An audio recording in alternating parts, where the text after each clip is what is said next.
আমার মসজিদের একরাতে বা মসজিদে 37 জন মারা গেছে, একটা লোক আমি বিএনপির বাইরে খুঁজে পাইনি। এটা আমাদের গর্ব, কারণ আমাদের বিএনপি আমাদের তারেক রহমান নেতৃত্বে উনি যে কি খেলাটা খেলছেন অনেকের বুঝতে অনেক সময় লাগবে, কারণ উনি নীরবে নিবৃত্তি থেকে কিন্তু নিয়ন্ত্রণ করছেন। আজকে দেখেন তা আমাদের ওবায়দুল কাদেরকে বলেছিল যে আমরা যদি ক্ষমতা হারাই তাহলে 1 লক্ষ লোক আমাদেরকে মেরে ফেলবে, 1 লক্ষ লোক মেরে ফেলবে। কাদের সিদ্দিকী বলেছিল 4.5 লক্ষ লোককে মেরে ফেলবে, কই একটা লোককে তো মারেনি। কারণ তারেক রহমান জানে যে আমার লোক যদি তাদেরকে মারে খুন করে তাহলে আমরা তো ক্ষমতা আসতে পারবো না, আর আমরা তো আওয়ামী লীগের মতো হতে পারবো না। শেখ হাসিনা চুরি করেছে, হত্যা গুম খুন নিপীড়ন নির্যাতন করতে করতে দেশটাকে করাপশন করতে করতে এমন একটা জায়গায় নিয়ে গেছে যে তাকে আর থাকতে পারলো না, 45 মিনিটের জায়গায় 50 মিনিট থাকতে পারলো না।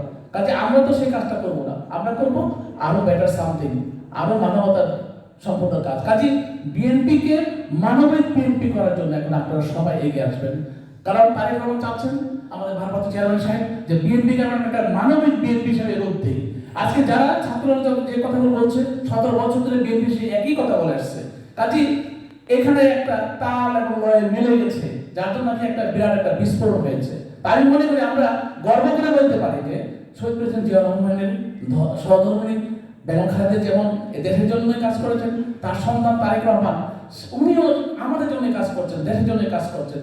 কাজে আমরা আজকে যে প্রকৌশলী ভাই আপনারা যারা আছেন, আমি এক কথাগুলো বলার উদ্দেশ্য একটাই যে আপনারা যে যতটুকু পারেন যেভাবে পারেন এই পরিবারগুলোর পাশে দাঁড়ানোর চেষ্টা করুন, কারণ তারাই আজকে আপনার চাকরির নির্যাতন দিচ্ছে, তারা আজকে আপনার জীবনের নির্যাতন দিচ্ছে। কারণ তারা যদি জীবন না দিত তাহলে কিন্তু এই ফেসিসকে আমরা কখনো সরাতে পারতাম না।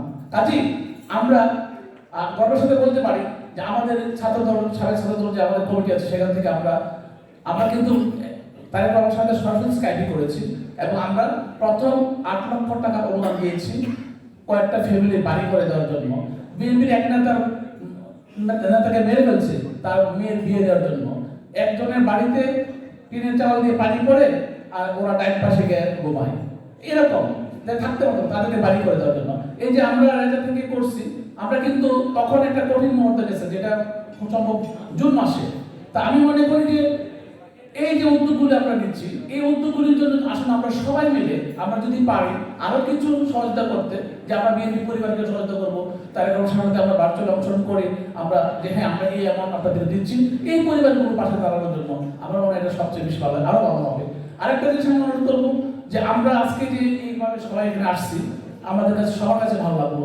এটা একটা প্রক্রিয়া যে আমরা একটা অনুষ্ঠানের মাধ্যমে এখানে মিলিত হলাম এবং আমরা আগামী শীতে যদি আমরা একটা পিকনিক করতে পারি সবাই মিলে একসাথে, শুধু রুয়েটের ছাত্রদল সাবেক ছাত্রদল করবে, শুধু রুয়েট সাবেক ছাত্রদল করবে, সেটা আপনারা চিন্তা করতে পারেন যে আমরা সবাই দল মত নির্বিশেষে ছোট বড় সবাই মিলে আমরা একসাথে প্রতি বছর যদি একটা অনুমিলনী করি শীতের মধ্যে আমরা আমাদের সাথে পরিচিত হবো। কারণ ছাত্রদলের সাথে ছাত্রদলের মায়াটা একটু বেশি লাগবে, ক্যাম্পাসে কে কিরকম ছিল, কে কিরকম কষ্ট করেছে, কোথায় ছিলাম, কিভাবে ছিলাম, এর মধ্যে থেকে আমাদের ছেলেমেয়েরাও জানবে বুঝবে।